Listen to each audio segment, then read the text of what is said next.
अचानक एक बड़ी अजीब सी खबर हमको कल मिली। और वो कल खबर थी कि मुख्यमंत्री जो रह चुके हैं उत्तराखंड के पहले, श्री त्रिवेंद्र सिंह रावत जी, वो गए केदारनाथ। तो केदारनाथ में ना उनको काले झंडे दिखा करके दर्शन नहीं करने दिए, धाम के अंदर नहीं घुसना दिया और वापस भेज दिया। तो मैं इस चीज़ में आपसे शेयर करना चाहता हूँ कि क्योंकि मैं केदारनाथ में रहा हूँ पुनर्निर्माण के समय, क्योंकि गंगोत्री धाम में हमारे जो स्वामी जी होते थे, स्वामी सुंदरानंद जी, उनका एक आश्रम है। क्योंकि यमुनोत्री में जब भी जाता हूँ तो वहाँ के तीर्थ पुरोहित बड़े अच्छे तरीके से मेरे को वहाँ की पुरानी जो पौराणिक जो तरतीब है वो समझाते थे। बद्रीनाथ, क्योंकि मैं गढ़वाल राइफल से हूँ और गढ़वाल राइफल का जो बैटल क्राई है, बोल बद्री विशाल लाल की जय, तो हमें ना कंपलसरी उस देवता के पास जा कर के अच्छी चीज़ें सीखने का मौका मिलता है। आज एक देवस्थानम बोर्ड सरकार ने बनाया, तो मैं वही देख रहा हूँ कि कितने पुराने समय से इन 4 धामों में लोग आते थे, यात्री आते थे अपनी धार्मिक भावना के साथ में। उनको पूजा कराते थे मंदिरों में तीर्थ पुरोहित, पंडा समाज, और चारों मंदिरों में अलग अलग परिस्थितियाँ होती थी, अलग अलग प्रकार से पूजा कराने के। ये पुराने समय से चल रहा है, बहुत पहले से।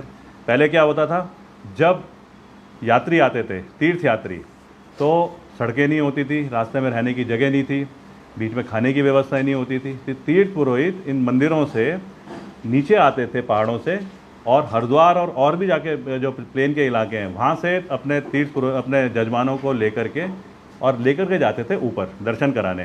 रास्ते में बीच में चट्टियाँ बनाते थे ताकि जानवरों से भी बचाव हो, उनको खाने की व्यवस्था करते थे। कोई बीमार हो रहा तो थोड़ी बहुत औषधियाँ लेके जाते थे, कपड़े लेकर के जाते थे।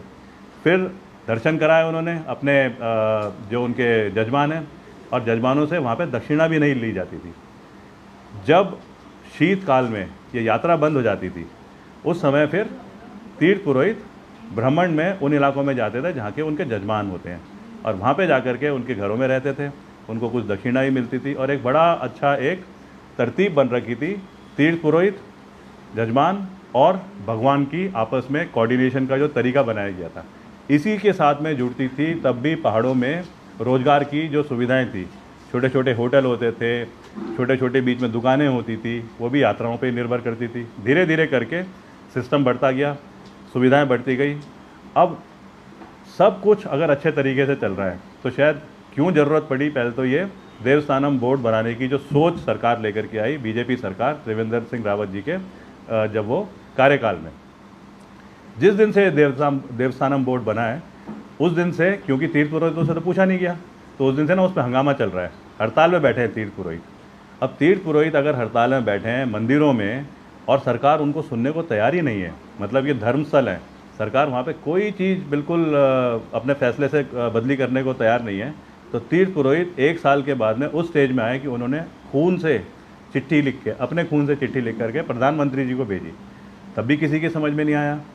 अब बचा इलेक्शन से पहले 3-4 महीने में, क्योंकि उन्हें लगा कि कहीं हमारा बहुत बड़ा नुकसान ना हो जाए, सारी जनता खिलाफ हो रही है, जो व्यवसाय वाले हैं वो खिलाफ हो रहे हैं, क्योंकि वो भी जुड़े हैं साथ में ये देवस्थानम बोर्ड के जो डिसीजन जो सरकार ने लिए उससे। तो इन्होंने जो नए मुख्यमंत्री बने श्री पुष्कर सिंह धामी जी, उन्होंने तीर्थ पुरोहितों से बात करी और उन्हें बोला कि हम एक कमेटी बनाएंगे, और वो कमेटी फैसले बदलेगी और वो वाले फैसले लेके आएगी जो तीर्थ पुरोहितों के विचार को समर्थन देगी। 30 अक्टूबर की डेट दी कि 30 अक्टूबर तक हम लोग ये कमेटी का फैसला, निर्णय आपके सामने लेकर के आएंगे। अब सबको पता है कि पहाड़ों में जो अभी हमारी 4 धाम यात्रा है, बद्रीनाथ को छोड़ करके 5 और 6 नवंबर को सारे कपाट बंद हो रहे हैं।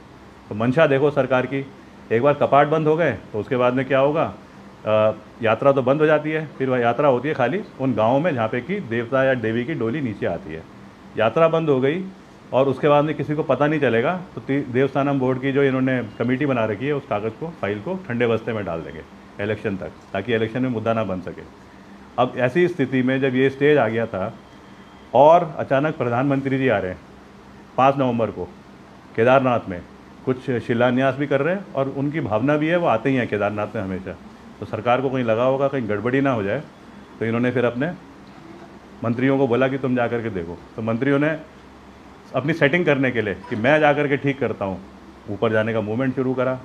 तीर्थ पुरोहितों को समझ में आ गया कि हमारे साथ तो गेम खेला जा रहा है।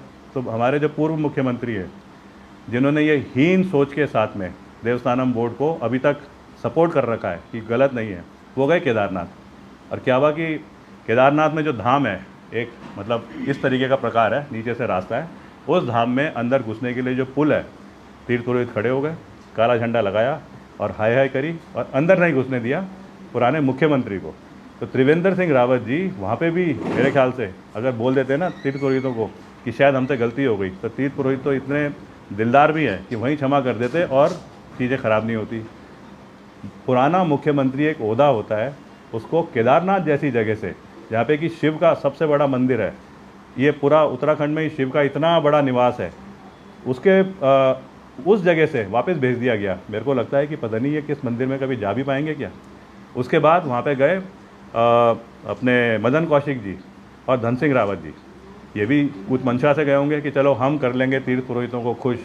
तीर्थ पुरोहितों ने देखा नहीं इनको, तो ये मंदिर में चले गए।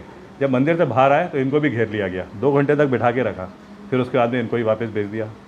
देवस्थानम बोर्ड इतनी स्थिति में आ गया है कि धर्म स्थलों पे अगर ये वाली कार्रवाई हो रही है, तो मेरे को लगता है आज भी सरकार जाकर के तीर्थ पुरोहितों ने अगर सॉरी बोल देगी तो ये सब के सब एकदम से बातों को मानेंगे और देवस्थानम बोर्ड को एकदम से भंग करने की जो सरकार की जो प्रोसेस है उसमें सपोर्ट करेंगे।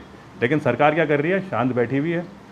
अब 5 तारीख को प्रधानमंत्री जी आ रहे हैं, हमारा निवेदन है प्रधानमंत्री जी से कि वो ज़रूर देवस्थानम बोर्ड को भंग करने के लिए इस सरकार को बुद्धि दें। प्रधानमंत्री जी वैसे भी शिव के भक्त हैं, उनका वो पहले काफ़ी समय केदारनाथ में खुद रहे हैं, मैंने उनको खुद देखा है वहाँ पे।